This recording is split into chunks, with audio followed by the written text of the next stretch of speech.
Tuttum ruhi Ali Heydar, eşkiyle taptım şeref. Serdar-ı Ali'nin eşkiyle taptım şeref. Eşkimde mən Ali'ni bildim en âli hedef. Ali mənim imamımdır, mənim cədai nəzər. Ali mənim imamımdır, mənim cədai nəzər. Şiyə Nəcəfdə hərəmdə ağlar söylər ya Ali.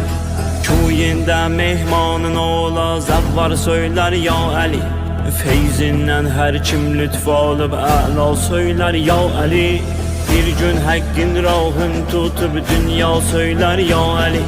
Bir gün hakkın rahın tutup dünya söyler ya Ali.